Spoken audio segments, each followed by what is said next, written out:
एक छोटे से गांव में एक गरीब किसान रहता था जो अपनी सब्जियां बेचकर अपना गुजारा करता था। किसान ने बड़ी मेहनत से अपनी सब्जियां उगाई थीं, इसलिए उनकी कीमत थोड़ी ज्यादा थी। एक दिन वह अपनी सब्जियां बेच रहा था कि एक ग्राहक आया और सब्जियों की महंगी कीमत सुनकर नाराज हो गया। अरे भाई, तुम इतनी महंगी सब्जी बेच रहे हो, ऐसा कैसे चलेगा? इतनी कीमत पर कौन खरीदेगा? भाई समझे, ये सब्जी नहीं मेहनत की कमाई है। रात दिन खेतों में पसीना बहाकर उगाई है। मौसम का असर, पेट्रोल के दाम, सब चीजों का असर होता है। लेकिन इतनी ज्यादा कीमत गरीब आदमी कैसे खरीदेगा? सही कह रहे हो भाई, लेकिन मेरे पास भी मजबूरी है। महंगाई बढ़ गई है। खेतों का किराया, खाद, बीज और ऊपर से मंडी तक पहुंचने का खर्चा। मैं भी तो अपने परिवार का पेट पाल रहा हूं। ठीक है भाई, मेहनत की कदर होनी चाहिए, पर सोचो, अगर सब मिलकर थोड़ी कीमत कम करें तो सबका भला होगा। सही बात है। मैं कोशिश करूंगा कि जो भी मुझसे बन सके वो करूं, लेकिन आप भी समझिए, सब महंगाई का दौर है। मैं सब समझता हूँ, तुम लोग हम जैसे गरीबों को लूटने के लिए ही बैठे हो। मैं चलता हूँ, मुझे नहीं लेनी सब्जी। ये सुनकर किसान बहुत दुखी हो गया, क्योंकि उसकी सब्जी उगाने में बहुत मेहनत लगी थी। उसकी सब्जियां बिक ही नहीं रही थीं और उसे समझ में नहीं आ रहा था कि अब क्या करेगा। थोड़ी देर बाद एक सेठ आया। उसने किसान से कम पैसों में सब्जियां खरीदने की कोशिश की। अरे भाई, इतनी मेहनत की सब्जी को सस्ते में बेच दो, वरना तुम्हारी तो वैसे भी कोई नहीं खरीदेगा। मैं तो बस तुम्हारी मदद कर रहा हूं। देखो, सस्ती कीमत में बेचोगे तो जल्दी बिक जाएगी। सेठ जी, दूसरों की मेहनत की कद्र करनी चाहिए। आप जैसे बड़े लोग तो और भी मदद कर सकते हैं। अरे भाई, दुनिया ऐसे ही चलती है। फायदा देखना चाहिए, भाव-ताव तो होते ही रहते हैं। सही कहा सेठ जी, लेकिन मुझे अपने काम की इज्जत और मेहनत का मोल पता है। अगर आप लेना चाहते हैं। तुम्हारे जैसे लोगों से बात करना ही बेकार है। चलो, मैं किसी और से खरीद लूंगा। किसान ने सोचा कि सेठ जी सही कह रहे हैं। अगर सब्जी कोई नहीं खरीदेगा तो सब्जी बिगड़ जाएगी, तो मेरा डबल नुकसान हो जाएगा। इसे अच्छा बेच ही देता हूँ, थोड़ा बहुत पैसा आएगा तो कुछ काम आएगा। ठीक है सेठ जी, आप ले लीजिए। उसी दिन किसान का बेटा अचानक बीमार पड़ गया। घबराया हुआ किसान अपने बेटे को डॉक्टर जी के पास ले गया। बच्चे को तेज बुखार है, हालत थोड़ी नाजुक है, दवाई देनी पड़ेगी, जल्दी ठीक हो जाएगा। डॉक्टर साहब, आप दवाई दीजिए, मेरा बच्चा जल्दी ठीक हो जाए, बस यही चाहती हूँ। बिल्कुल, मैं दवाई दे दूंगा, लेकिन इसके लिए पैसे देने पड़ेंगे। इलाज तो करना जरूरी है, लेकिन दवाई भी महंगी आती है। डॉक्टर साहब, हमारे पास अभी पैसे नहीं हैं। ये महीना तो वैसे ही मुश्किल से गुजरा है, कुछ मदद कर दीजिए, हम बाद में पैसे चुका देंगे। मुझे समझ है तुम्हारी हालत की, लेकिन देखो, दवाइयाँ बिना पैसों के लाना भी मेरे लिए मुमकिन नहीं है। मैं जितना हो सके कम पैसों में दवाई दे दूंगा। किसान के पास पैसे नहीं थे, पर उसने जैसे तैसे पैसे जुटाया और दवाई खरीद ली। अब उसके पास कुछ भी नहीं बचा। दवाई तो ले आए, लेकिन अब हमारे पास कुछ भी नहीं बचा। जो पैसे थे वो सब दवाई पर खर्च हो गए। घर में खाने को एक दाना भी नहीं है, बच्चे भूखे हैं, अब क्या करेंगे? सब कुछ चला गया दवाई में। मैंने सोचा था कि कुछ पैसे बच जाएंगे, पर अब पूरी तरह खाली हो गए हैं। तो अब क्या करेंगे? बच्चे भूख से तड़प रहे हैं, कुछ तो करना होगा। और कर भी क्या सकते हैं? दवाई जरूरी थी। अगर दवाई नहीं लाते तो बेटे की जान खतरे में पड़ जाती। अब हमारे पास कोई और रास्ता नहीं बचा। हमें उधार लेना पड़ेगा, किसी से मदद मांगनी होगी, वरना भूखे मर जाएंगे। सेठ जी से ही उधार लेना पड़ेगा, लेकिन उसने पहले ही मुझे कर्ज में डूबा दिया है। अब अगर मैं फिर से उसके पास गया तो न जाने वो और क्या शर्तें रखेगा। क्या करें? हमारे पास और कोई चारा भी तो नहीं है। भूख के आगे कोई शर्त नहीं देखी जाती। किसी तरह सेठ जी से बात करो, शायद वो कुछ मदद करते हैं। ठीक है, और कोई रास्ता नहीं बचा। मैं सेठ जी के पास जाऊंगा, देखता हूं क्या होता है। अगले दिन वह सेठ जी के पास जाता है। सेठ जी, मेरे पास अब कुछ नहीं बचा। इलाज और दवाई में सब कुछ खर्च हो गया। आप मुझे थोड़े पैसे उधार दे दीजिए। भगवान के नाम पर बहुत बड़ी मुसीबत में हूं। अरे जीवन, तुम फिर से पैसे मांगने आ गए? पिछली बार जो उधार दिया था वो चुका भी नहीं पाए हो, और अब फिर से पैसे? ये तो ऐसे नहीं चलेगा। सेठ जी, मेरी मजबूरी समझे। बच्चा बीमार था, उसके इलाज में सब खत्म हो गया। मैं वादा करता हूं, अगली फसल के बाद सारा कर्ज चुका दूंगा। बस इस बार थोड़ी मदद कर दीजिए। फसल की बातें हर बार सुनता हूं, लेकिन मुझे गारंटी चाहिए। सुनो, मैं तुम्हें पैसे तो दे दूंगा, लेकिन इस बार ब्याज भी ज्यादा लगेगा, और अगर समय पर चुकाया नहीं तो तुम्हारी जमीन मेरे नाम हो जाएगी। ये शर्त मानता हूं सेठ जी, मेरे पास और कोई रास्ता नहीं है। आपके बिना तो मैं परिवार का पेट भी नहीं भर पाऊंगा। आपकी हर शर्त मानता हूं। ठीक है, ये लो पैसे, लेकिन याद रखना अगले महीने तक सारा कर्ज चुकाना है। अगर नहीं चुकाया तो तुम्हारी जमीन मेरी, और इस बार कोई माफी नहीं मिलेगी। धन्यवाद सेठ जी, मैं अपनी तरफ से पूरी कोशिश करूंगा। भगवान आपको सलामत रखे। जीवन बेहद परेशान था। एक दिन उसके घर एक साधु आए और भिक्षा मांगने लगे। बेटा, कुछ भिक्षा दो। जीवन थोड़ा चौंका, फिर बिना कुछ कहे भीतर गया। उसके पास पैसे तो नहीं थे, पर कुछ सब्जियां बची थीं। उसने वहीं साधु को दी। महाराज, मेरे पास देने के लिए कुछ और नहीं है। ये थोड़ी सी सब्जियां हैं, आप इन्हीं से संतुष्ट हो जाए। बेटा, तुम्हारी हालत देखकर लगता है कि तुम बहुत परेशान हो। तुम इतने चिंतित क्यों हो? क्या कोई बड़ी मुश्किल आ पड़ी है? महाराज, मेरी परेशानियां इतनी हैं कि कहां से शुरू करूं। पहले फसल खराब हो गई, फिर बच्चे की बीमारी पर जो थोड़े बहुत पैसे थे वो सब खत्म हो गए।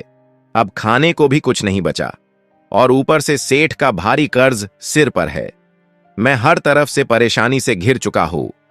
साधु ने अपने झोले से एक सुंदर सुनहरी चिड़िया निकाली जो चमक रही थी और किसान को दी। यह लो, यह जादुई चिड़िया है। जब तक यह तुम्हारे साथ रहेगी, तुम्हारी जिंदगी में खुशहाली और समृद्धि बनी रहेगी। लेकिन याद रखना, इस चिड़िया का कभी गलत इस्तेमाल मत करना, और दूसरों की मदद करना कभी मत छोड़ना। महाराज, यह चिड़िया सचमुच जादुई है। क्या यह मेरी सारी मुश्किलें हल कर देगी? बेटा, यह चिड़िया सिर्फ रास्ता दिखाएगी। मेहनत और अच्छाई तुम्हें ही करनी होगी। लेकिन हाँ, जब तक यह तुम्हारे साथ रहेगी, तुम्हारी परेशानियां दूर होती जाएंगी। बस इसका ख्याल रखना, और इसे कभी दूसरों को नुकसान पहुंचाने के लिए मत इस्तेमाल करना। महाराज, आपने मेरी डूबती नैया को किनारे लगा दिया। मैं आपका ये उपकार कभी नहीं भूलूंगा। जाओ बेटा, भगवान तुम्हारा भला करे। याद रखना, सच्चाई और अच्छाई ही सबसे बड़ा धन है। जीवन ने चिड़िया को अपने पास रखा, अपने घर ले आया। अगले दिन जीवन भाई, कैसे हो? मैं जानता हूं कि मैंने बहुत सालों से तुम्हारे पैसे नहीं लौटाए, मगर आज मैं वो गलती सुधारने आया हूं। तुम इतने सालों बाद अचानक याद कैसे आ गई? तुमने तो मुझे पूरी तरह से भुला ही दिया था। मैं जानता हूं कि मैं गलत था जीवन। मेरे हालात बहुत खराब हो गए थे, लेकिन मैं तुम्हारा कर्ज कभी नहीं भूला। आज मैं पूरी रकम लेकर आया हूं। ये लो, तुम्हारे सारे पैसे वापस। जीवन हवाक रह जाता है। उसे समझ नहीं आ रहा कि क्या कहे। तुम्हें ये सब अचानक कैसे याद आया? इतने सालों में न कोई खबर, न कोई संदेश, और अब आकर पैसे दे रहे हो। जीवन, मैंने बहुत गलतियां की हैं, पर अब मैंने फैसला किया है कि अपनी जिंदगी सही रास्ते पर लाऊं। मैं तुम्हारा एहसान कभी नहीं भूल सकता। मैंने आज तुम्हारा कर्ज चुकाया ताकि मेरे दिल पर जो बोझ था वो हल्का हो सके। इतने सालों की नाराजगी के बावजूद मैं तुम्हें माफ करता हूं। यह अच्छा है कि तुमने आज अपने कर्ज को लौटाया। उम्मीद है अब तुम अपनी जिंदगी सही तरीके से जियोगे। तुम्हारा भरोसा टूटने के बावजूद तुमने कभी मेरे खिलाफ कुछ नहीं कहा। यह मैं कभी नहीं भूलूंगा। जीवन, धन्यवाद कि तुमने आज भी मुझे सुना और माफ किया। यह बोलकर उसका दोस्त वहां से चला जाता है। जब भी कुछ देर बाद डॉक्टर साहब आते हैं। नमस्ते जीवन भाई, मैं बिना बताए आ गया। तुम्हें परेशान करने का मेरा कोई इरादा नहीं था, पर मुझे एक जरूरी बात करनी है। अरे डॉक्टर साहब, आइए, अंदर आइए। लेकिन आप अचानक कैसे आए? सब ठीक तो है? देखो जीवन भाई, पिछले हफ्ते मैंने तुम्हें दवाई दी थी और उसके लिए तुमसे काफी पैसे लिए थे, लेकिन सच्चाई ये है कि वह दवाई मुझे बहुत सस्ती पड़ी थी। मैंने गलती से तुमसे ज्यादा पैसे ले लिए। मुझे बहुत बुरा महसूस हो रहा है, इसलिए आज मैं वो अतिरिक्त पैसे वापस करने आया हूं। डॉक्टर साहब अपनी जेब से पैसे निकालकर जीवन की ओर बढ़ाते हैं। डॉक्टर साहब, आपसे ये उम्मीद नहीं थी। आपने सच में ये सब महसूस किया। आज के जमाने में कौन अपनी गलती मानता है और पैसे वापस करने आता है? जीवन, मैं भले ही डॉक्टर हूं, लेकिन सबसे पहले इंसान हूं। मुझे एहसास हुआ कि तुम पर पहले से ही बहुत आर्थिक बोझ था और मैंने अनजाने में उसे और बढ़ा दिया। ये मेरी नैतिक जिम्मेदारी है कि मैं वो पैसे तुम्हें वापस करूं। डॉक्टर साहब, सच कहूं तो मुझे लगा था कि अब ये पैसे गए, पर आज आपकी ये सच्चाई देखकर दिल को सुकून मिला। जीवन, मैं हमेशा यही मानता हूं कि इंसानियत सबसे बड़ी चीज है, चाहे कोई डॉक्टर हो या कोई और। ईमानदारी का रास्ता कभी नहीं छोड़ना चाहिए। आपने सही कहा डॉक्टर साहब। आज के समय में ऐसे लोग कम मिलते हैं। आपसे ये सीख मिली कि गलती मान लेना और उसे सुधारना सबसे बड़ी बात है। डॉक्टर साहब वहां से चले जाते हैं। जीवन, कुछ दिनों से मैं देख रही हूँ कि हमारे साथ अचानक सब कुछ अच्छा होने लगा है। जिन लोगों से पैसे मिलने की उम्मीद नहीं थी, वो भी आकर पैसे लौटा रहे हैं। पहले तुम्हारा दोस्त, फिर डॉक्टर साहब, और अब तो खाने पीने की भी कोई कमी नहीं रही। ये सब हो कैसे रहा है? सुनीता, मैं जानता हूं कि ये सब अचानक हो रहा है और तुम्हें अजीब लग रहा होगा, पर इसके पीछे एक खास वजह है। कौन सी वजह? जीवन, क्या तुम कुछ छुपा रहे हो मुझसे? नहीं, मैं कुछ छुपा नहीं रहा हूं। दरअसल कुछ दिनों पहले जब मैं बहुत परेशान था और कुछ समझ नहीं आ रहा था, तभी हमारे घर एक साधु बाबा आए थे। उन्होंने मुझसे भिक्षा मांगी और मैंने उन्हें जो थोड़ी बहुत सब्जियां थी साधु बाबा को दे दी थी। वो साधु बाबा मेरी हालत देखकर समझ गए थे कि मैं कितनी मुसीबतों में हूं। उन्होंने मुझसे मेरी परेशानी पूछी और जब मैंने उन्हें सब कुछ बता दिया तो उन्होंने मुझे एक जादुई चिड़िया दी। उन्होंने कहा था कि जब तक ये चिड़िया हमारे साथ रहेगी, हमारी जिंदगी में खुशहाली रहेगी। जादुई चिड़िया? तुम ये सब पहले क्यों नहीं बताया जीवन? जीवन चिड़िया की ओर इशारा करता है जो एक कोने में बैठी होती है। वह सुनहरी चिड़िया शांत और चमकदार दिख रही होती है। सुनीता उसे देखकर चौंक जाती है। देखो, यही वो चिड़िया है जिसने हमारी तकदीर बदल दी। साधु बाबा ने मुझे इसे अच्छे कामों के लिए इस्तेमाल करने को कहा था। तभी से हमारी सारी परेशानियां धीरे धीरे खत्म होने लगी। तो ये सब इस चिड़िया की वजह से हो रहा है। मैं सोच भी नहीं सकती थी कि ऐसा कुछ हो सकता है। पर सच कहूं, मैं बहुत खुश हूं कि अब हमारे जीवन में सुख शांति वापस आ गई है। सेठ जी को किसी से पता चलता है कि जीवन के पास एक जादुई चिड़िया है जो उसकी परेशानियों को दूर कर रही है। लालच में आकर सेठ जी तुरंत जीवन के घर पहुंचते हैं।